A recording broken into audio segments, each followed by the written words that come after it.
Alright, so it's me again, Barry White, and welcome back to my channel.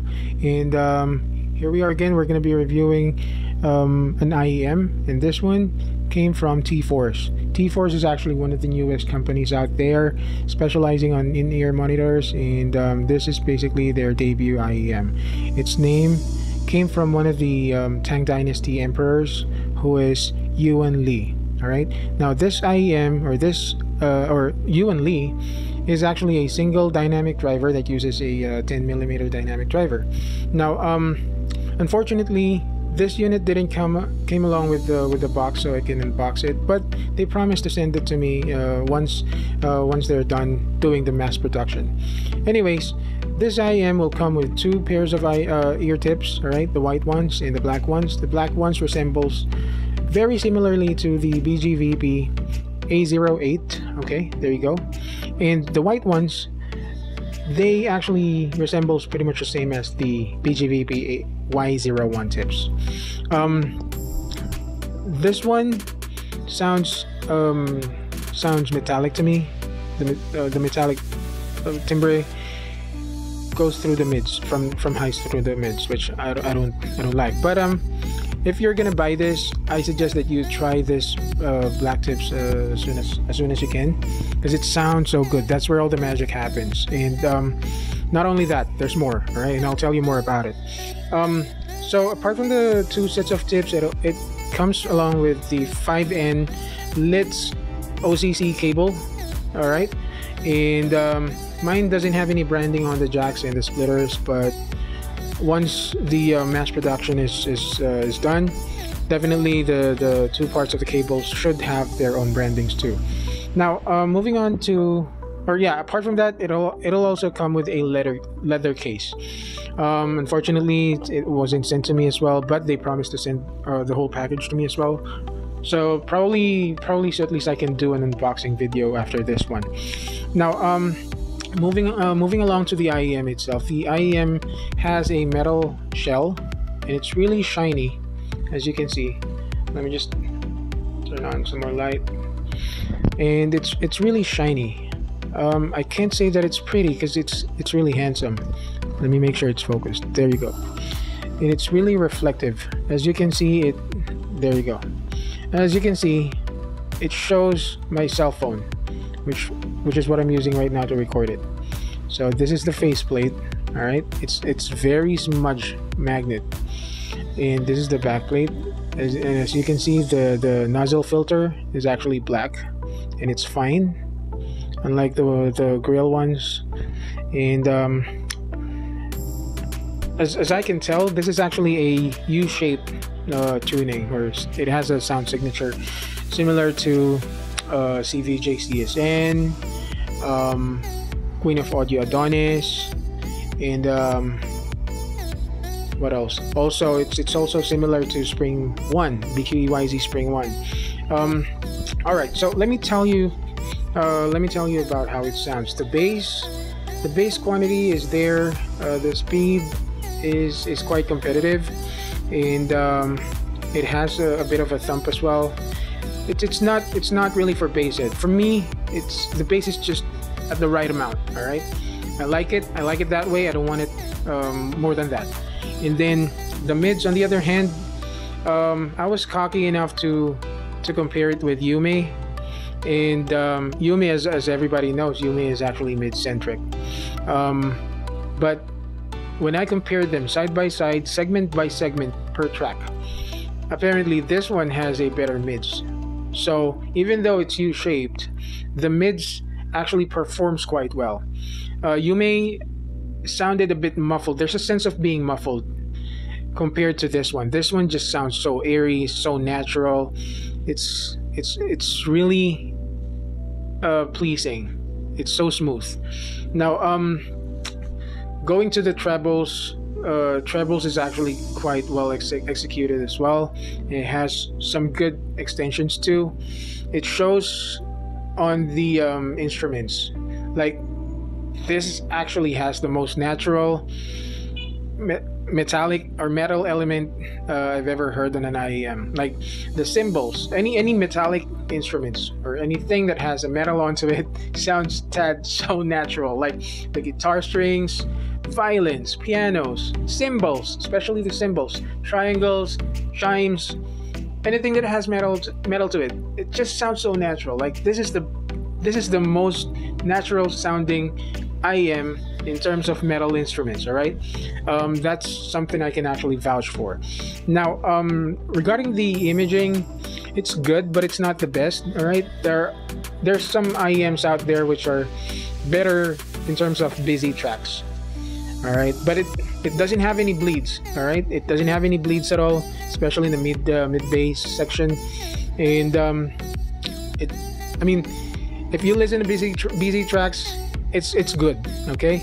But there's just some other IEMs out there which are better on busy tracks. Now, in terms of layering is pretty much quite decent. There's an adequate amount of space in between the layers of sounds, which I really like. And the transients or the transitioning between left and right, I really like it. Somewhat euphoric. So with all of my descriptions towards the Tforce Yuan Lee's characteristics, it's actually comparable to CVJ CSN. All right, although CVJ CSN leans towards being warm, this one leans towards being bright, and it has better mids. The mids are more airier than the CVJ.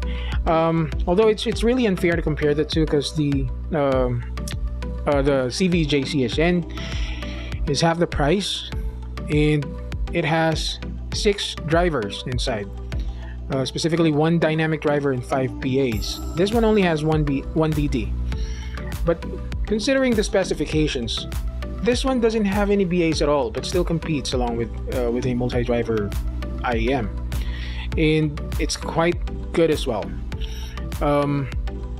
For the $60 difference, I would choose this, to be honest, because the timbre on metal instruments is something you can't buy something you can't get on any IEMs out there. I mean, it will be sold at $119, right? But right now, it already sounds better than my $180 Queen of Audio Adonis. I'm not kidding. And it sounds at par with my Tone King T4, which is at $200 right now in the market. To compare it, it has the same musicality as my Queen of Audio Adonis here. Okay? But Queen of Audio Adonis actually distorts on higher volumes. This one doesn't. It actually benefits on higher volumes. All right, it works fine on any smartphones. I've already tried it. But it sounds tad better when it's amped, or even when you're using an LG quad DAC phone, just trick it on high impedance mode and you'll basically get the full potential of this IEM. And what else?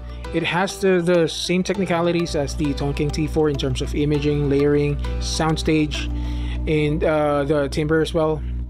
But I think this will be better because it serves more genres than my Tone King T4. It made Red Hot Chili Peppers sound so good, even though everybody knows it's a bad record. And it makes Deftones sound so good. Tool, A Perfect Circle, Lepros, Gojira. Those are the tracks that I actually tried here, and even some of Neutral tracks as well. Mike Francis, Let Me In. That's what I used to compare Yume and this one. And to my surprise, I didn't actually. I thought it was biased because they have different different sound signatures, right? So I measured it using a neutral track, which is from Mike Francis, Let Me In. And to my surprise, the mids or the vocals on this one performed well, or it actually performed better than Yume. And what else? So yeah, what I'm trying to say is that this is actually quite good IEM. Being a single dynamic driver IEM, it's actually quite good. It killed most of the genres I normally listen to. It killed EDMs, it killed hip hop, It killed acoustic, it killed live, it killed metal, progressive. Toe sounds so great. Polyphia sounds so great. Even the normal ones, like what do you call this? I mean, even alternative ones. Even Joji sounds good. I tried it on any genres actually, even world and indie, and it still sounds so good.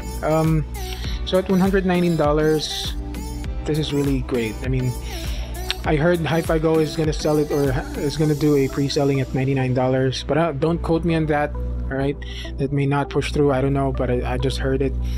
But yeah, you should go ahead and get one for yourself.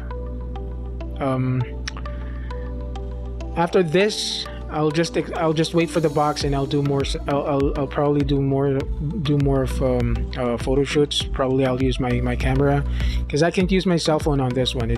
My cell phone just keeps on appearing on this on the reflection. So I'm gonna be using a longer lens probably, so I could get a decent shot. And what else? So basically that's what I can tell about this IEM. The only cons I saw on this is the tips. I don't like the white ones, and I really like how it's designed. All right, but it's just inevitable. There's just gonna be smudges every time, and I can live with that. But regarding the tonality, I tried to fault find it, and the only issue I found there is, actually it's not even an issue. The imaging is quite good. It performs good on busy tracks. It's just that there's some other IEMs out there which can perform better on busy tracks, but this one is really good. Trust me. I'm pretty much sure this is going to be the next big thing if more people would actually be able to try it. All right. So yeah, thank you very much for watching, and I do hope you got something at least about this IEM, and watch out for more of this one. The next, because this is part 1 of 3 parts, 3 emperors, and the next emperor would be a tribrid that has an EST. So better watch out, and you can follow their page. It's Tforce Audio in Facebook. That way you can get more updates, and what else? So I guess that'll be all. So thank you very much again for watching. It's me, Barry White, and watch out for more of my videos. Okay, thank you very much. You guys have a lovely day and stay safe. Bye bye.